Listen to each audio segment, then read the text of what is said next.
Hi friends, ഇന്ന് നമ്മൾ ഉണ്ടാക്കാൻ പോകുന്നത് രുചികരമായ മാമ്പഴ പുളിശ്ശേരിയാണ്. ഞാൻ അതിന് 3 മാങ്ങ, നല്ല പഴുത്ത മാങ്ങയാണ് എടുത്തിട്ടുള്ളത്, 3 എണ്ണം. അപ്പോൾ 3 മാങ്ങ എടുത്ത് അതിലേക്ക് 3 പച്ചമുളക് കീറിയത് ഇടുന്നുണ്ട്. കറിവേപ്പില, മഞ്ഞൾപ്പൊടി, ഉപ്പ് ഇട്ടിട്ടുണ്ട്. ഇതിലേക്ക് അത് വേകാനുള്ള 1 ഗ്ലാസ് വെള്ളമാണ് ഞാൻ ചേർത്തിട്ടുള്ളത്. കുറുകിയ മാമ്പഴ പുളിശ്ശേരിയാണ്. അപ്പോൾ നമ്മൾ അതിന് മാങ്ങ അധികം പെട്ടെന്ന് വേവുന്നതുകൊണ്ട് 1 ഗ്ലാസ് വെള്ളമാണ് എടുത്തിട്ടുള്ളത്. ഇനി ഇത് നല്ലോണം ഒരു 10 മിനിറ്റ് വേവിക്കാൻ വെക്കാം. അതിലേക്ക് വേണ്ട അരപ്പിനാവശ്യമായ സാധനങ്ങൾ: തേങ്ങ, അരമുറി തേങ്ങ,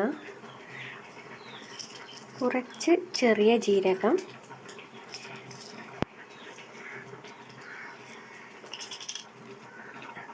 ചെറിയ ഉള്ളി. ഇത് കൂട്ടി ഒന്ന് ഫൈനായിട്ട് അരക്കണ്ട. മാങ്ങ നന്നായി വെന്ത് വന്നിട്ടുണ്ട്. അതിലേക്ക് അരച്ച തേങ്ങ നമുക്ക് ചേർത്ത് കൊടുക്കാം.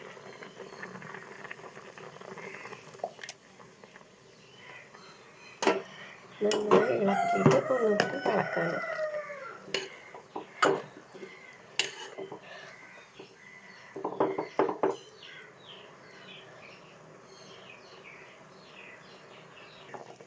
ഇതിലേക്ക് നമുക്ക് തൈര് ഒഴിച്ചു കൊടുക്കാം.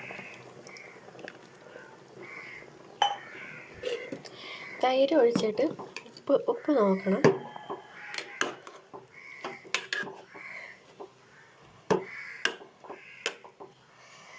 ചില മാങ്ങകൾ മധുരം കുറവായിരിക്കും. ഇത് ഞാൻ നല്ല പഴുത്ത മാങ്ങയുണ്ട്, നല്ല മധുരമുണ്ട്. അപ്പം ഞാൻ ഇതിലേക്ക് കുറച്ച് മധുരത്തിന് വേണ്ടിയിട്ട് പഞ്ചസാരയാണ് 1 സ്പൂൺ പഞ്ചസാരയാണ് ഇട്ട് കൊടുക്കുന്നത്.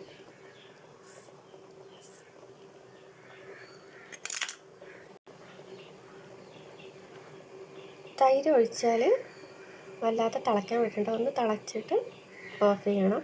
ഉപ്പ് നോക്കണം. തിള വന്നിട്ടുണ്ട്. ഇനി ഇത് നമുക്ക് താളിച്ച് പാരാം.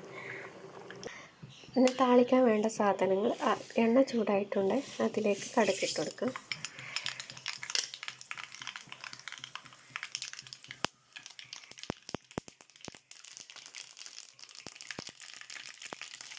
ചെറിയ ഉള്ളി, പച്ചമുളക്,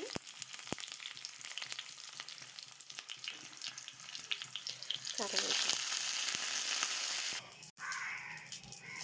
അങ്ങനെ നമ്മുടെ മാമ്പഴ പുളിശ്ശേരി റെഡി ആയിട്ടുണ്ട്.